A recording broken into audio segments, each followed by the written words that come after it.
Hey everybody, welcome to episode 4, a nice casual episode. I know it looks the same as all the other ones, but I'm not wearing a belt, so right off the top I have to make a correction. I made a terrible mistake last week. I know you guys noticed it, and I know I noticed it.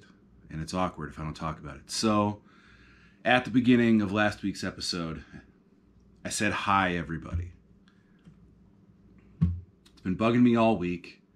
The show's called Hey, Everybody. We're human beings. We make mistakes. So, hey, hi, how are you? I'm just glad you're here. Thanks for being here. Let's have some coffee.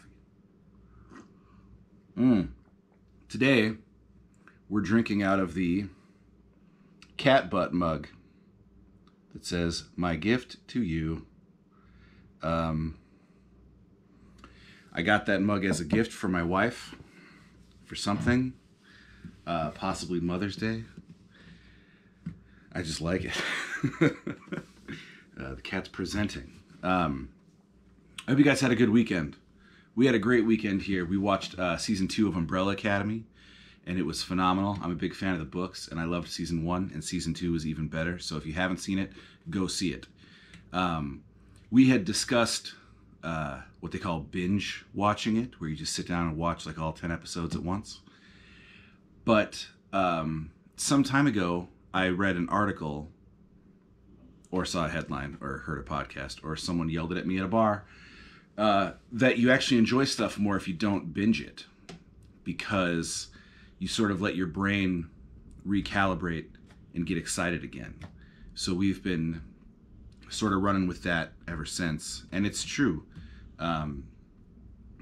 What I heard was even if you just like take a break for a meal or go take a walk or something, your brain will sort of recalibrate, and so we split it up over 2 days. And it was great. I highly recommend it. And there's a lot of good stuff in there. So check it out if you're interested. The other big event for my weekend was I officially made my book available to people. And I was nervous about the book. It was just something I'd wanted to do.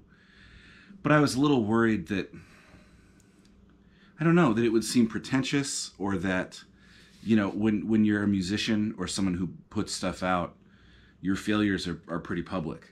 Like if I post on Facebook, hey, the book's available, or the new record's out now, everybody can see if it only gets 2 comments from people saying they want one. So when you fail, everybody knows it. And sometimes when you succeed, they don't.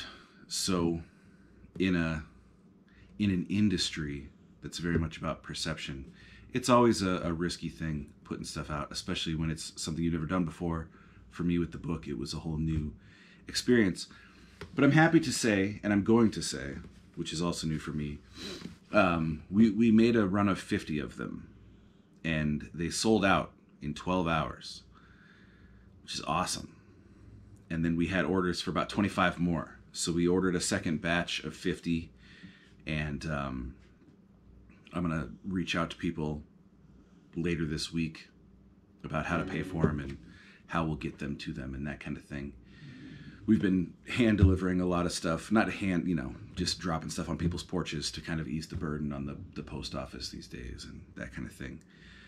But it was a weird day to wake up to the books being sold out, because I was genuinely not prepared for it.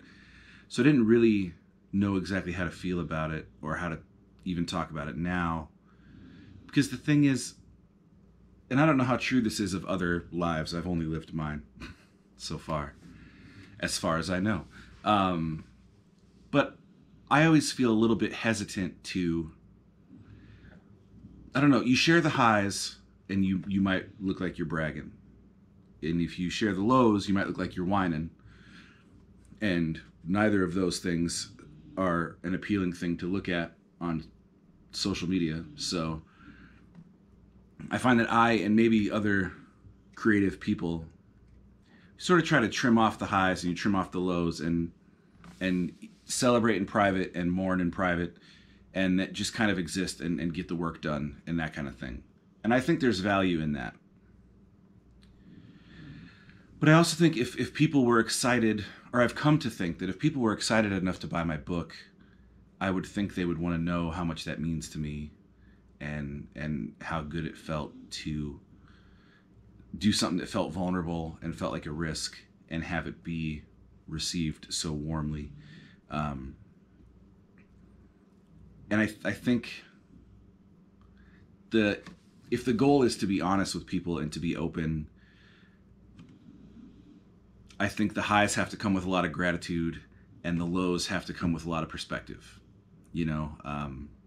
My worst day as a musician is better than my best day working at a gas station. So how low can the lows be, is what I tell myself. They're pretty low, Sometimes people don't clap. Oof, hurts me bad. But then other times, you play these big shows. Like I opened for Robert Earl Keen at the Barrymore in Madison. And I walked out on stage and people just clapped. And they were not there to see me and they didn't know me. That was the vibe of the day. And that whole night was great. It was magical and something I think about a lot. But I didn't really share too much about it because, like I said, you want to seem humble and not seem, you want to be humble. I mean, being humble and grateful, I think, is the path to peace, at least for me. So it's what I'm working on. All that to say, thank you all very much for your support of the book. And it'll be available on my website soon for those of you that didn't see it on Facebook or what have you. So now I'll play you a song, and it's a new song, and it's where I got the title of the book. The book is called I Wrote Some Songs About Home, I Wrote Some Songs About Ghosts. And those are the first two lines in this song. I think this is the most recent song I've written. And this song came from, he's snoring again. I moved him over there, but I think he's snoring again. This song came from throughout this whole pandemic and everything else that's been going on. I've been trying to be positive, partially out of selfishness, because if you project positivity, they say you might feel better. And partly because I just didn't want to contribute to the noise. There are things that need to be said right now that are being said by smarter, more authoritative voices than mine. And, hey-oh, there's one. I hope you guys heard that. Otherwise, it just looks like I did something weird. And I don't want my comments or my take on things to distract from some really crucial stuff that's being said and shared and done right now. I have found ways to sort of quietly be supportive of the things I believe in, and I hope you all have too. And I also know that people just need a break sometimes, and not everybody. It feels like a cop-out to say, I'm here to provide people some relief. And maybe it is. But I also know that not everybody's equipped to do that. And I get a lot of messages from people that are very involved in what's going on. And they tell me how much the podcast or a song or a joke or whatever has kind of helped them. So sometimes, even if it's hard work on my end, I try to either be quiet or to be something uplifting. But I don't always feel that way personally, I have anxiety and depression and I'm living in the same world y'all are living in, and it's hard to know what to do and what to say and all that kind of stuff. So I started to feel a little bit insincere or guilty about the image I was projecting to people, because they were saying like, oh, I love your perspective and you're so positive, and I'm sitting at home, sometimes genuinely in tears, like I don't know how much longer this is going to go on, and you see so much suffering when you look out the window, and what are we going to tell our son, and all this kind of stuff. So I decided to write a song about that, about it's all real, Nobody's anything all the time. I heard somebody say once, like, you've never had a feeling that lasted forever. So I think it's important to be selective about what you share, because you can contribute or detract from the vibe of a room or a space or a community. But I also think it's okay to acknowledge, like, I feel everything. You know, I feel hopeful, and I feel optimistic. I feel happy, and I'm in love with a gorgeous gal, and we have a wonderful son, and I have good friends and a great relationship with my parents, and but I feel the rest of it too. I feel like my whole life's been put on hold, and I feel scared, and I feel angry, and I feel empathy to sometimes a debilitating degree for people that are suffering so much worse than me, and that's hard. But that's what it is. That's the ride we're on. That's the wave we're surfing. So I wrote this song in an effort to hopefully set the record straight about positivity's real, and there's other stuff there too, and that's okay. And it's called The Days I'm Given, and it's brand new, and I'll play it for you now.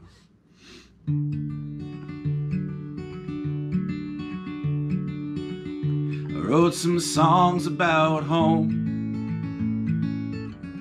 I wrote some songs about ghosts.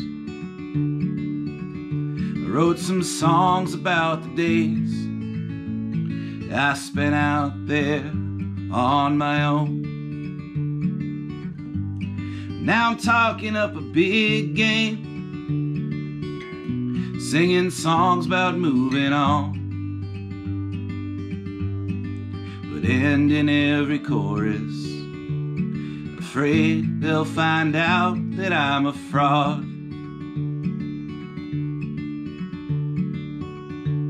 But these words just keep on coming about not living in the past, about not giving in to fear, about how only good things can last. And it ain't like I don't mean it when I say better days will come to pass. But I have these late nights, I'm not sure what I would say if they asked.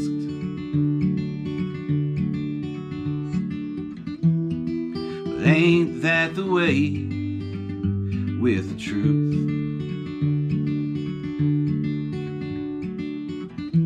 It's content to sit and wait for you.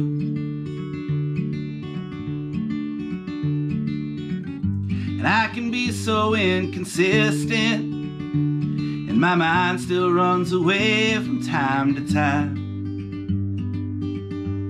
But if these are the days I'm given, well, I'm glad you're living yours while I'm living mine.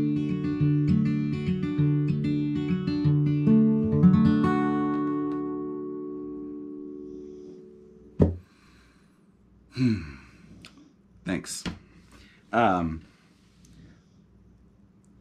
Feels good to just be honest sometimes, you know? I'm happy and I'm scared and I'm thrilled and I'm furious. What a time to be alive. I was watching this really stupid reality show that I won't even tell you what it was called because I'm so ashamed, but I loved every second of it. Me and my wife watched it together. It was phenomenal. It was just trashy and awful and great. And there was this guy just said, "It's a great day for a great day." And I wrote that, I typed it out on my phone. Excuse me. This is the problem with not editing stuff, which I don't do. I've been battling some throat stuff and you just got to see it. But he said, "It's a great day for a great day." And I put it in my phone and I look at it from time to time, and it's just a nice little mantra. It's a great day for a great day. It's also a great day to recommend some records. I got 3 for you today because I'm just a solid dude.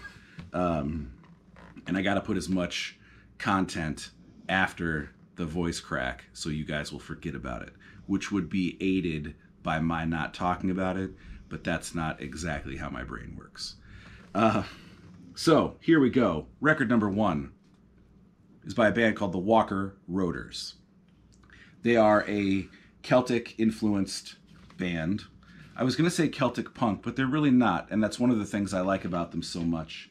A lot of bands in this genre lean harder in the punk direction, which is great.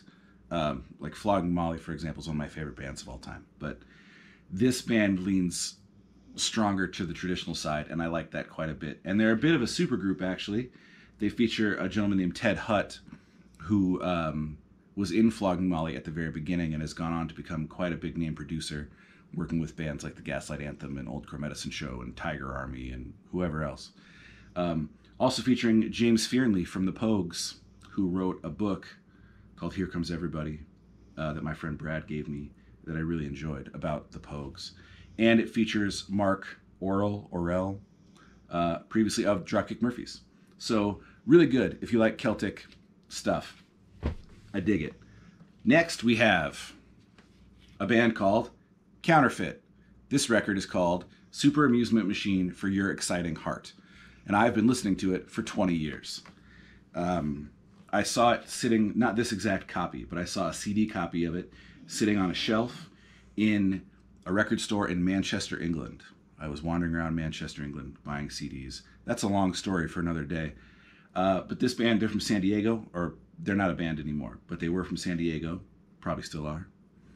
And they play kind of a mathy indie rock, but with like a punk rock energy. And the guitar tones on this record, they're some of my favorites that I've heard in a really long time. And like I said, it's 10 songs, and I've been listening to it a lot for 20 years. I love it.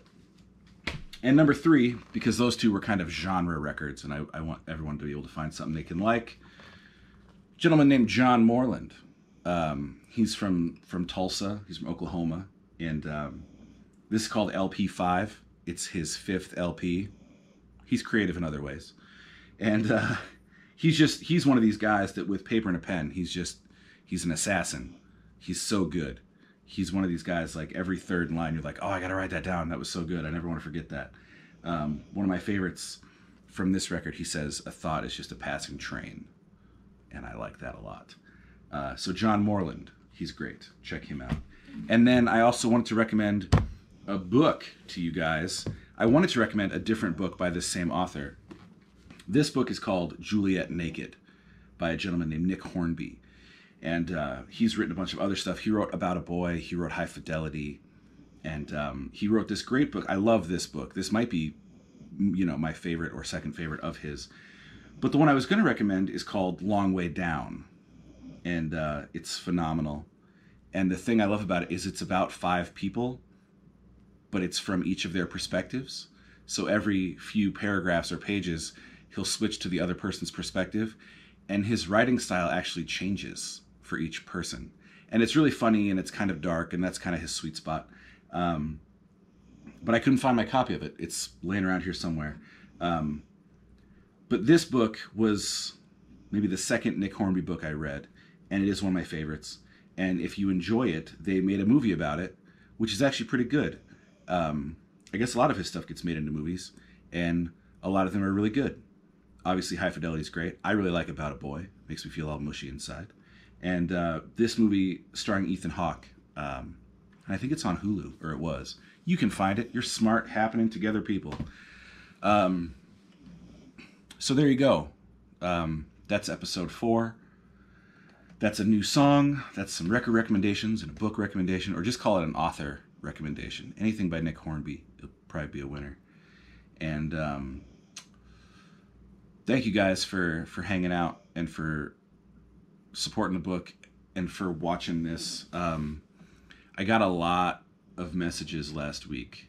I say a lot. For me, it was a lot. I got like 7 or 8 messages from people saying that they're enjoying this and that it means something to them. And I feel the same way. There's this story that Mike Ness from Social Distortion tells, where he says, people come up to me and they say, oh man, your songs changed my life. And he goes, I just look at him and I say, me too, man. So doing this and, talking to you guys and playing music, has been really great, and I'm glad you guys are enjoying it. And I really appreciate all the messages, and the financial support too is huge. PayPal is Christopher@ChristopherGold.com. Venmo is @ChristopherGoldMusic. Money's gross. Let's move right along. Like I said, I do have a throat thing going on. It's been going on for about a year, and there's been some progress on that front. Maybe we'll talk about it next week or the week after or whatever. But they're sending me off to a specialist in Madison at the university. So hopefully we'll get that sorted out in time for the world to get its head out of its butt and we can all start having shows again. What a joy that would be. So there you go. I love you guys. I hope you're doing good. I hope you're being good. I hope you're doing your best to, stay nice, stay calm, and, just rest in what you know for sure, and trust that the rest will work itself out, and find ways you can help, and just try to be good. And that means a lot. My dog's snoring again, so I'm going to let you go. But I'll see you back here on the couch next week. And, maybe just to bring a sense of professionalism, I'll wear a belt. Do it up nice. All right. I'll see you soon. Bye.